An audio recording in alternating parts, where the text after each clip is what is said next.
Bismillahirrahmanirrahim. Assalamualaikum warahmatullahi wabarakatuh. Waalaikumsalam warahmatullahi wabarakatuh. Halo anak-anak, apa kabar anak-anakku semuanya? Alhamdulillah. Sebelum mulai pelajaran, silakan kalian siapkan alat tulis terlebih dahulu ya, dan handphonenya jangan lupa dimasukkan ke dalam tas.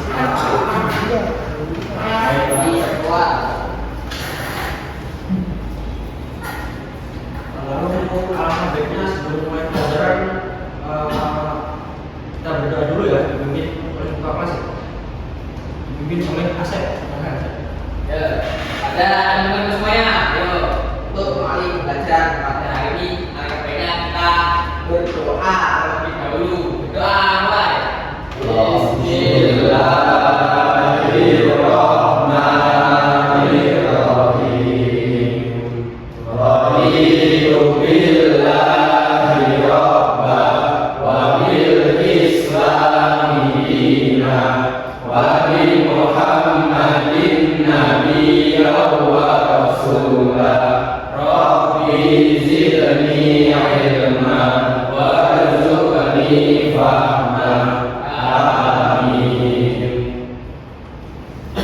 Baik anak-anak semuanya, minggu kemarin kita telah belajar mengenai daulah Umayyah ya. Ya. Sekarang kita masuk bab ke 10, yaitu meneladani inspirasi dan kontribusi ilmuwan Muslim pada masa Bani Abbasiyah untuk kemanusiaan dan peradaban. Oke, teman-teman semua, Bapak mau tanya ya, siapakah di antara kalian yang mengetahui ilmuwan Muslim pada masa Bani Abbasiyah yang paling kalian ketahui? Siapa yang teman-teman bisa jawab? Angkat tangan ya. Siapa? Ya siapa? Siapa? Ya, Saya Bodo Sina. betul sekali. Ada lagi teman-teman? Ya, ada. Al-Farisi benar sekali. Oke. Bapak akan setelah ini Bapak akan menayangkan video ya mengenai pembelajaran yang terkait pada siang hari ini ya. Pembelajaran itu pada masa Bani Abbasiyah. Silakan anak-anak semuanya menyimak video yang Bapak tayangkan ya, dan nanti mencatat kira-kira yang penting lah yang bisa dilihat.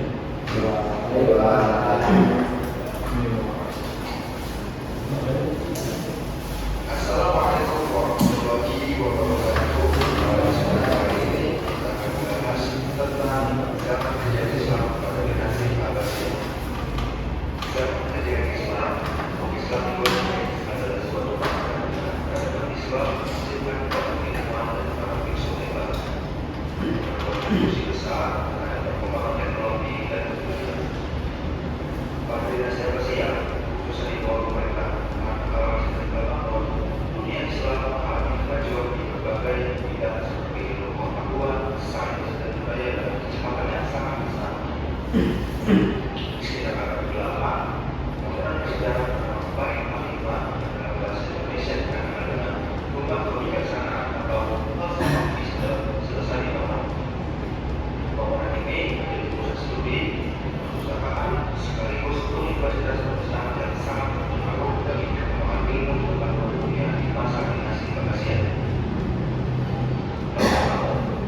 Zaman kejadian Islam hanya dua bagi faktor yang sangat terkait. Pertama, pada zaman tersebut seluruh umat Islam bersatu dalam satu kekompakan Islam sehingga memiliki pengaruh yang sangat kuat.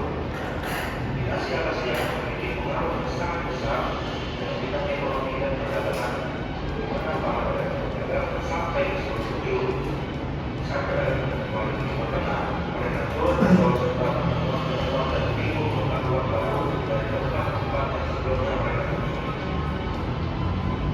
Nah, ini salah satu ilmuwan Muslim yang sangat berpengaruh pada pengembangan ilmu pengetahuan.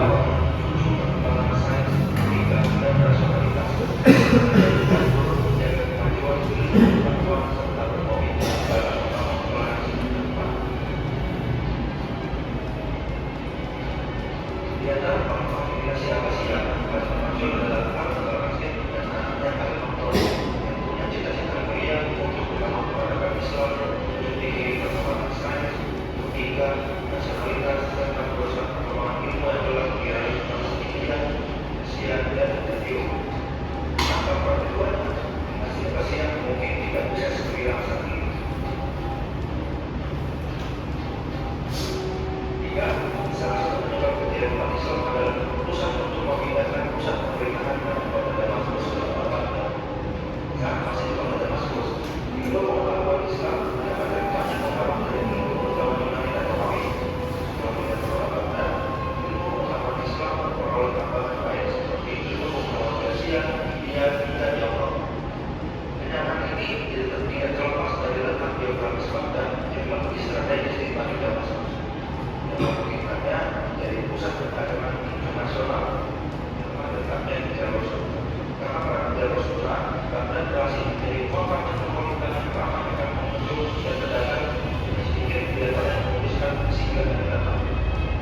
sampai hari ini masih sangat berkurang di dunia. Melalui kerjasama dengan Tiongkok, baik dalam perdagangan dan perang, Islam memperoleh akses terhadap ini kepada lepas dari Tiongkok yang nantinya akan mempermudah dan memudahkan proses penyebaran ilmu pengetahuan.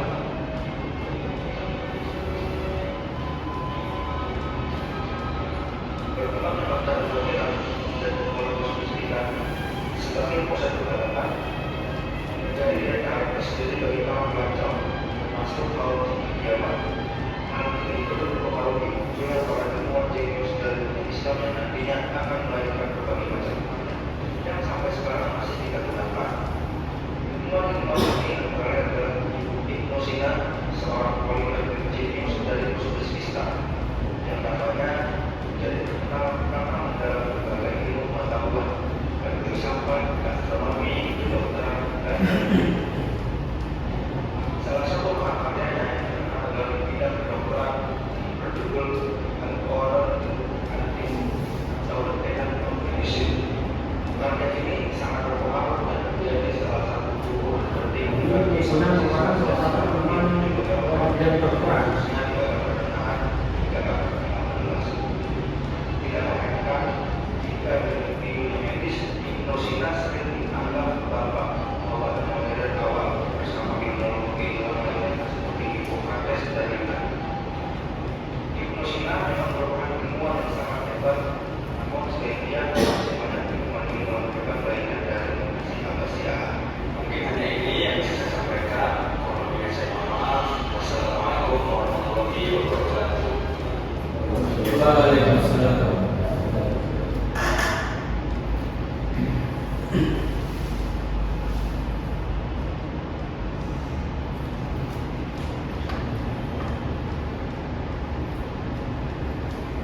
Oke teman-teman, oke anak-anakku semuanya. Setelah kalian menyimak video yang Bapak tayangkan, Bapak akan menanyakan salah satu pertanyaan kepada kalian dan Bapak akan bagi menjadi dua kelompok. Pertanyaan ini dua.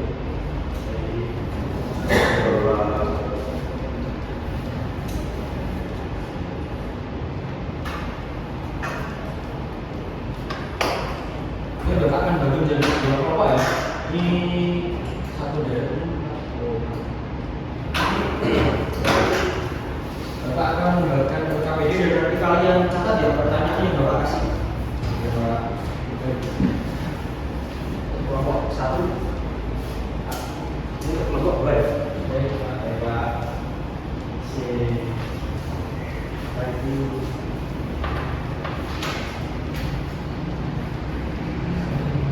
Bapak akan memberikan pertanyaan, kalian catat ya satu dari kelompok ya.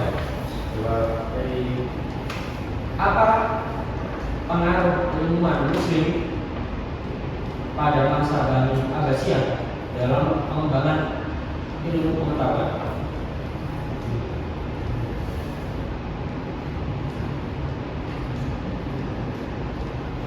Pak, bisa diulangi lagi Pak? Baik. Apa pengaruh ilmuwan Muslim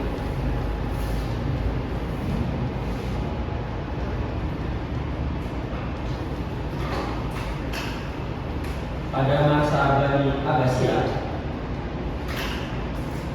dalam pengembangan ilmu pengetahuan? Kalian bisa pilih tokoh-tokohnya ya, ada Al-Rusmi, ada Ibnu Sina, ada Al-Farabi, dan banyak tokoh ilmu Muslim lain.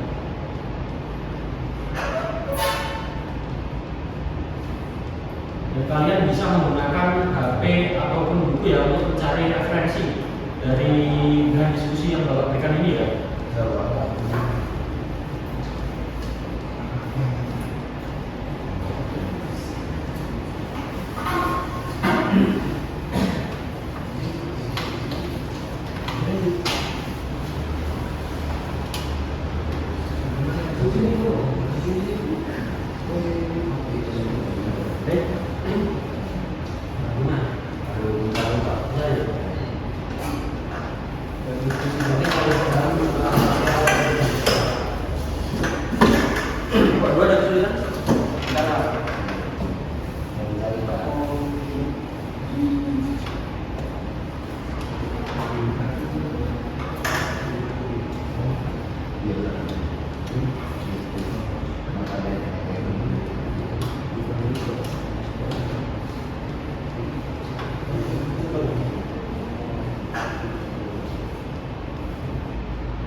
Pak, nanti ini berarti dipresentasikan Pak. Ya, salah satu dari kalian ya, perwakilan aja. Oh, iya bisa.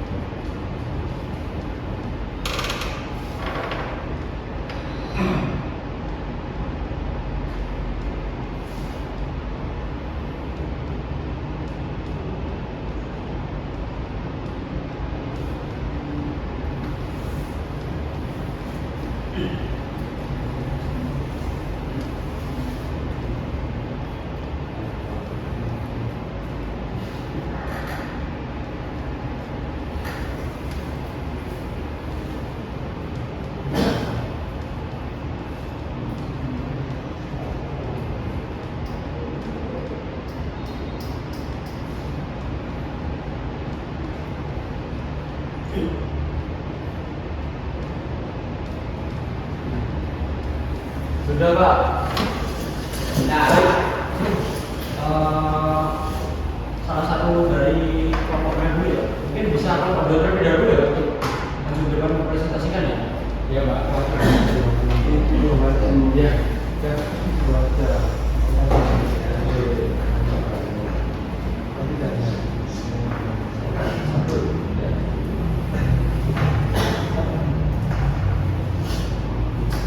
Assalamualaikum warahmatullahi wabarakatuh.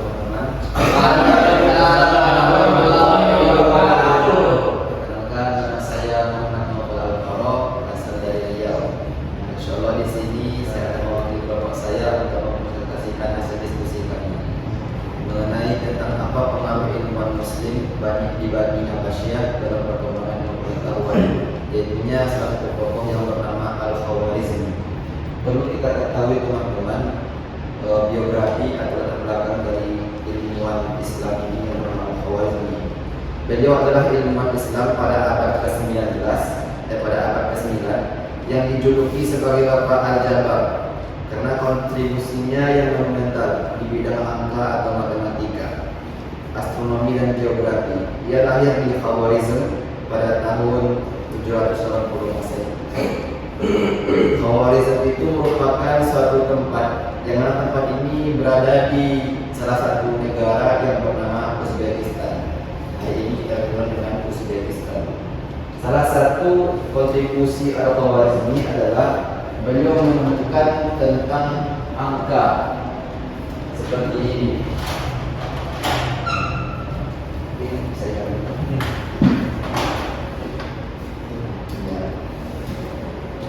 teman-teman, perlu kita ketahui asal usul dari angka kita pakai untuk kehidupan sehari-hari ini itu berasal dari hasil pemikiran Al-Khawarizmi seperti ini. Ini merupakan angka 1. Kenapa disebut dengan angka 1 teman-teman? Karena yang kami itu ila zawaya bersandar kepada sudutnya, satu sudut, maka 1. Kemudian apa lagi? 2. Asal usulnya dulu gini. Nah, ini 2. Kenapa sebenarnya 2? Karena ada 2 sudut. Jadi itulah asal usul dari pemikiran Al-Khawarizmi, yaitunya ulama Bapak Al-Jabar di abad ke-9 yang lahir di Khawarizm, Uzbekistan sekarang ini. Maksudnya 3 sama halnya dinilai dari sudutnya. Dari sudutnya, maka ini satu karena memiliki satu sudut, kemudian ini dua karena memiliki dua sudut, dan ini tiga karena memiliki tiga sudut. Jadi yang tadi itu ila zawaya kata beliau musnad menisbatkan kepada sudut yang ada. Mungkin sekian dari saya teman-teman. Kami kebanyakan mohon maaf kepada Allah Subhanahu wa taala.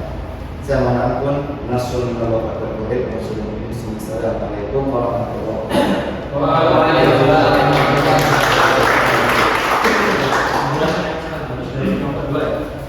Sekarang dari kelompok 1, siapa yang mau maju ke depan untuk perwakilan pembacaan? Ya. Baik, silakan.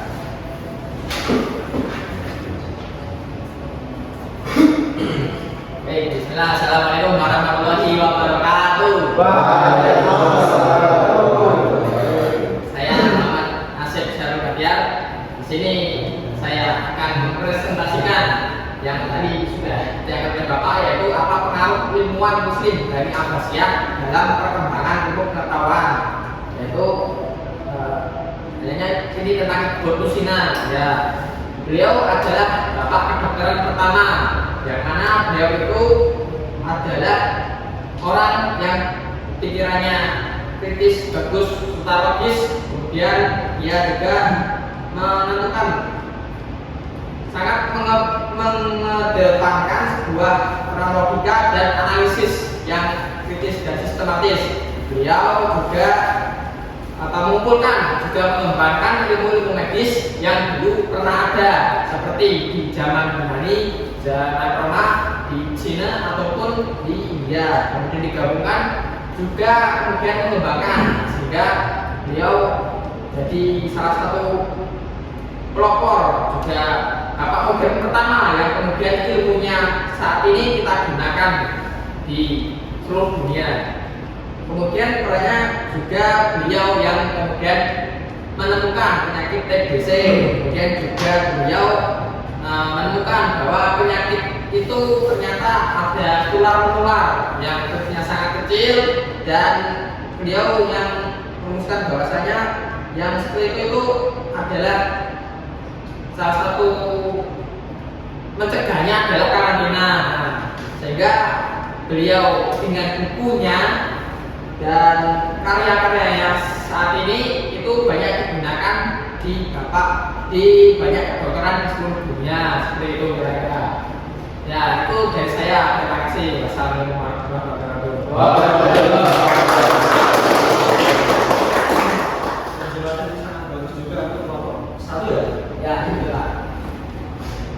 Selanjutnya Bapak akan bertanya juga, apa kira-kira dari kalian apa yang bisa merefleksikan dari pembelajaran pada hari ini, seperti video yang Bapak tayangkan, seperti diskusi tadi yang sudah teman-teman presentasikan di depan.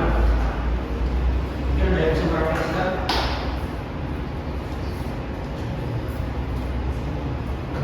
Bapak jelaskan aja ya.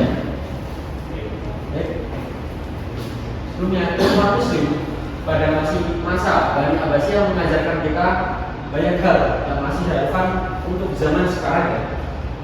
Mereka selalu menggunakan logika maupun eksperimen dalam memecahkan masalah yang bisa diterapkan untuk menghadapi kemajuan teknologi serta perubahan sosial saat ini.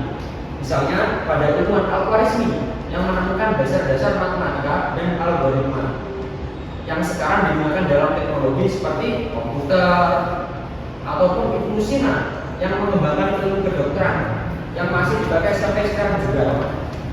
Mereka mengajarkan kita pentingnya berpikir secara rasional, melakukan eksperimen, dan selalu menjaga etika dalam setiap kemajuan itu. Selain itu, cara mereka bekerja sama antar berbagai bidang ilmu juga meningkatkan kita untuk saling berkolaborasi dalam menghadapi masalah besar di zaman modern saat ini, seperti mungkin program iklim, teknologi yang canggih, dan masalah sosial yang semakin kompleks.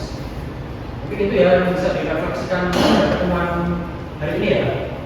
Mungkin dari anak semuanya ada yang ditanyakan? Tidak, Pak. Tidak. Baik,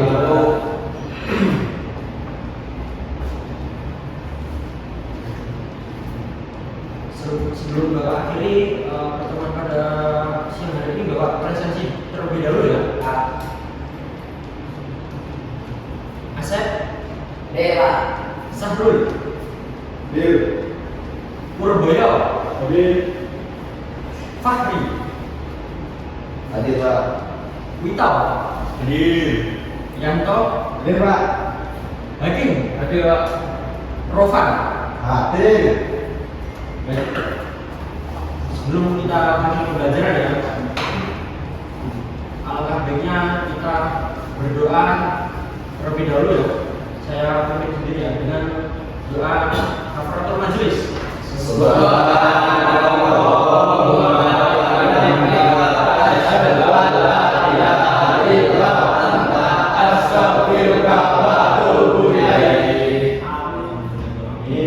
Anak-anak semuanya, nanti langsung pulang ya setelah pembelajaran pada hari ini ya. Jangan kemana-mana.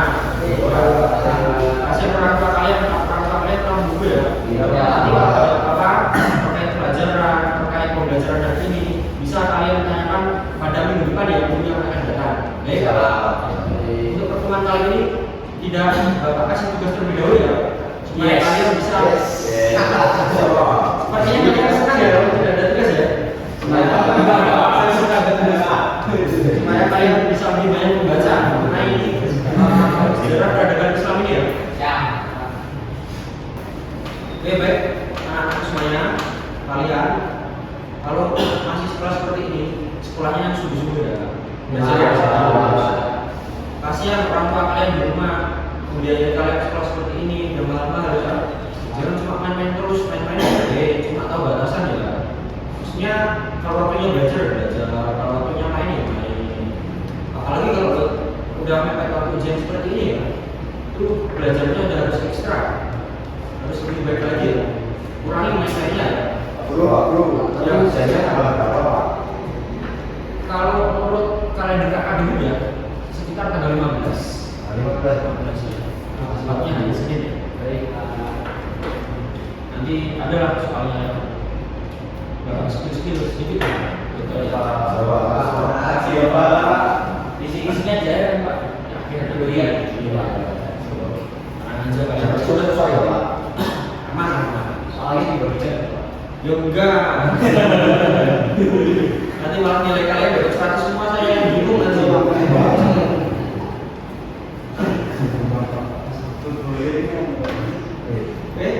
Habis ini langsung pulang ya, jangan main kemana-mana ya. Ya. Tetap semangat, rajin belajar, taat kepada kedua orang tua ya. Sekian dari saya. Nah,